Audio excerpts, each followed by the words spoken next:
pagi saudara-saudara yang saya kasihi di dalam Tuhan. Selamat pagi, shalom. Saya percaya saudara semuanya dalam keadaan sehat, semuanya baik.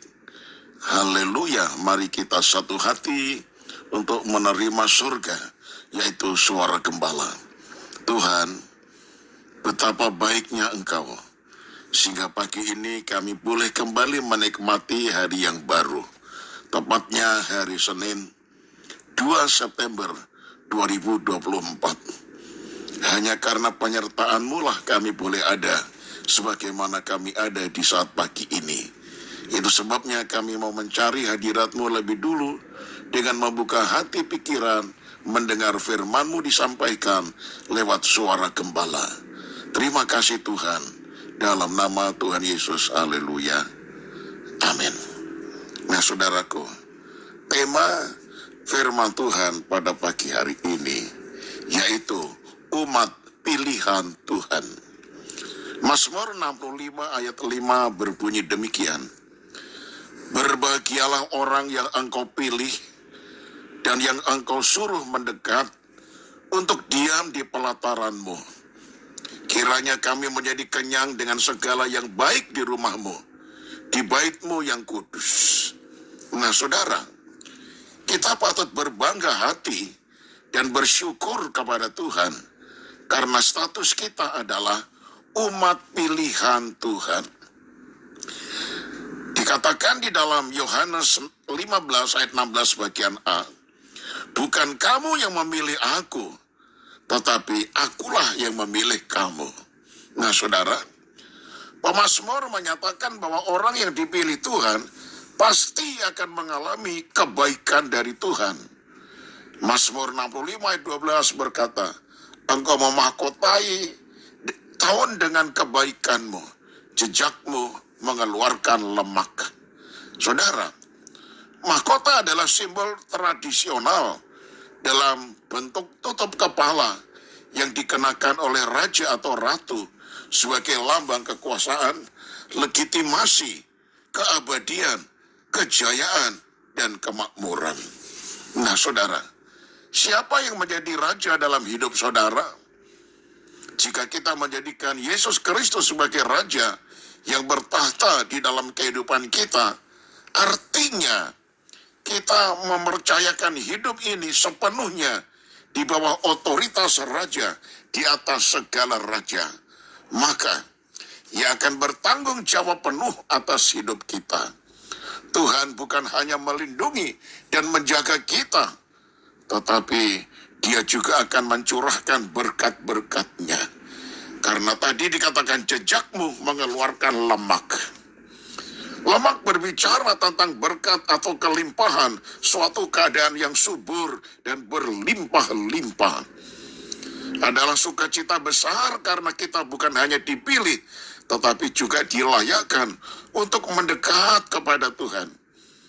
Inilah hak istimewa orang percaya. Hal ini dimungkinkan karena pengorbanan Kristus di kayu salib. Baca Efesus 2:13 saudara. Dan terhadap orang-orang pilihannya yang tinggal dekat Dia, Ia akan menyatakan kebaikannya bukan hanya pada waktu-waktu tertentu atau suatu periode tertentu, melainkan setiap hari di sepanjang tahun, memahkotai tahun dengan kebaikan-Mu. Dengan demikian tidak ada istilah hari baik atau hari tidak baik bagi umat pilihan Tuhan, sebab semua hari adalah hari yang baik. Ratapan 3 ayat 23 berkata, tak habis-habisnya rahmat-Nya selalu baru setiap pagi. Nah saudara, kebaikan Tuhan dinyatakan atas diri orang percaya yang mau berjalan bersamanya. Artinya kita harus mengikuti kemanapun Tuhan melangkah. Sebagaimana komitmen Ayub, kakiku tetap mengikuti jejak-Nya. Aku mengikuti jalannya dan tidak menyimpang. Ayub 23 ayat 11. Ini berbicara tentang kesetiaan dan ketaatan Ayub seumur hidupnya. Akhirnya saya tutup dengan kalimat ini saudara. Hari-hari umat pilihan Tuhan adalah hari yang dipenuhi dengan kebaikan Tuhan. Amin. Mari kita satu di dalam doa.